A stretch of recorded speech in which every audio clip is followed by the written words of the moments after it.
தேவன் மகா மேன்மையான ஒரு காரியங்கள் நமக்கு செஞ்சிருக்கிறார். அது நமக்கு ஆவிக்குரிய ரீதியில நம்ம உள்ள நடந்திருக்குது. ஆனா தேவன் முதல்ல எப்படி மனுஷன் உண்டாக்குறான், அவருடைய சாயல் எப்படின்னா தேவனுடைய குட்டி தேவனா நம்ம இருக்கிறோம். மனுஷனுக்கு எல்லாவற்றையும் பரிபூர்ணமாய் படைத்தார் என்பதுதான் வேதவசனம். இங்க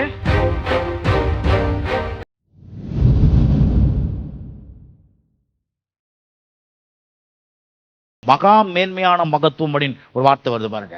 அப்போ தேவன் மகா மேன்மையான ஒரு காரியங்கள் நமக்கு செஞ்சிருக்கிறார். அது நமக்கு ஆவிக்குரிய ரீதியில நம்ம உள்ள நடந்திருக்குது.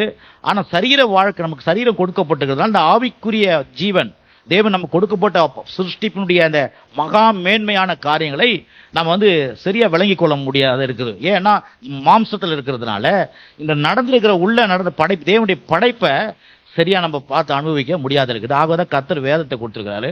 வேதத்தை ஆராயோ நாம தேவனுடைய மகத்துவத்தை நம்முடைய வாழ்க்கையில பார்க்க முடியும், மகத்துவத்தை அனுபவிக்க முடியும். ஆமென். அப்ப பாருங்க, அப்ப இங்க சொல்லப்பட்டது மகா மேன்மையான. அப்ப நாம சொன்ன தேவன் நம்மை குறைவில்லாமல் படைச்சிருக்கிறார் என்று பார்க்க போறோம். தேவனுடைய சாயலை பத்தி பார்க்க போறோம். பாருங்க, ஆதியாகமம் புஸ்தகம் எது எடுத்தாலும் பாத்தீங்கன்னா முதல்ல ஆதியாகமம் புஸ்தகத்துக்கு தான் போகணும்.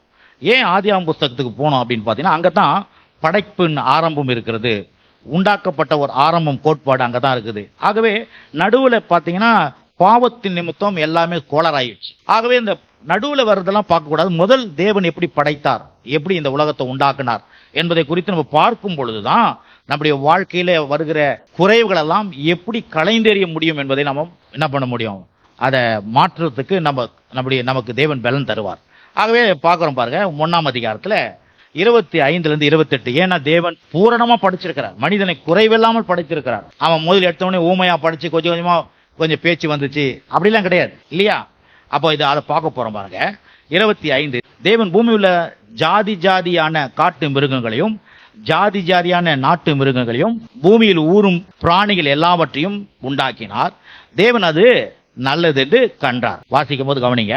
பின்பு தேவன் நமது சாயலாகவும் நமது ரூபத்தின்படியும் மனுஷனை உண்டாக்குவோமாக. அவர்கள் சமுத்திரத்தின் மச்சங்களையும் ஆகாயத்தின் பறவைகளும் மிருக ஜீவன்களையும் பூமி அனைத்தையும் பூமியின் மேல் ஊறும் சகல பிராணிகளையும் ஆளக்கடவர்கள் என்றார். தேவன் தம்முடைய சாயலாக மனுஷனை சிருஷ்டித்தார்.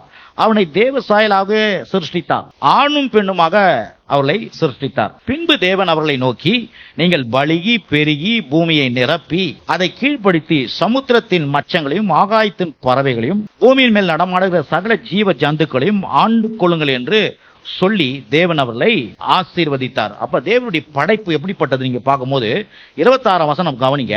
நமது சாயலாகவும். அப்ப பாருங்க, தேவன் முதல் எப்படி மனுஷன் உண்டாக்குறான், அவருடைய சாயல் எப்படின்னா தேவனுடைய குட்டி தேவனா நம்ம இருக்கிறோம். ஏன்னா தேவன் அவரை போல நம்மளை படைச்சிருக்கிறார். பாருங்க, நமது சாயலாகவும் அப்படின்னு போட்டுக்குது. நமது ரூபத்தின்படியும் மனுஷனை உண்டாக்குவோமாக அங்க போட்டிருக்குது. பிறகு அதுக்கப்புறம் 27ஆம் வசனம் தம்முடைய சாயலாக மனுஷனை சிருஷ்டித்தார். எத்தனை வாட்டி வருது பாருங்க. ஏன்னா மனுஷன் குரங்குல இருந்து வரல. டார்வின் கருத்தெல்லாம் எப்படி வந்துச்சு, குரங்குல இருந்து மனுஷன் வந்தான், குரங்கா அப்படியே மனுஷனா மாறிட்டான் அப்படிலாம் கிடையாது. வேதம் அப்படி சொல்லல பாருங்க. அப்ப பாருங்க, தேவன் தம்முடைய சாயலாக மனுஷனை சிருஷ்டித்தார். 27 பிறகு அவனை தேவ சாயலாக சிருஷ்டித்தார். சாயல் சொல்லும் போது திருப்பி ரொம்ப ஆழ்த்தமா சொல்றாரு, தேவ சாயலாக. அப்ப பாருங்க, தேவன் அவரை போலவே நம்ம படைச்சிட்டார். ஹலோ, அவர் எப்படி பூரணராக இருந்தார், அவர் எப்படி எல்லாவற்றையும் பேசக்கூடியவராக, கேட்கக்கூடியவராக, எல்லாவற்றையும் செயல்பாடு இருக்கக்கூடியவராக இருந்தாரோ அப்படியே மனுஷனை ஒரு ஹேண்டிகிராஃப்ட் மாதிரி படைக்கல, கொஞ்சம் கொஞ்சமா எல்லாம் செய்யறோம். அப்படி இல்லை, மனுஷனுக்கு எல்லாவற்றையும் பரிபூர்ணமாய் படைத்தார் என்பதுதான் வேதவசனம் இங்க சொல்லுகிறது. பாருங்க, நமது சாயலாக, பிறகு தம்முடைய சாயலாக 27, பிறகு அவனை தேவ சாயலாக, பிறகு ஆணும் பெண்ணுமாக அவர்களை சிருஷ்டித்தார் என்று இங்க சொல்லப்பட்டிருக்குது, எழுதப்பட்டிருக்குது. அப்போ மனுஷனை ஏதோ பேச்செல்லாம் மெதுவா வந்தது, அவன் பேசி அப்புறம் பேச ஆரம்பிச்சான் அப்படிலாம் இல்லை. இப்போ எடுத்து பார்க்கணும், அதுக்குதான் வேதத்துக்கு போகணும்.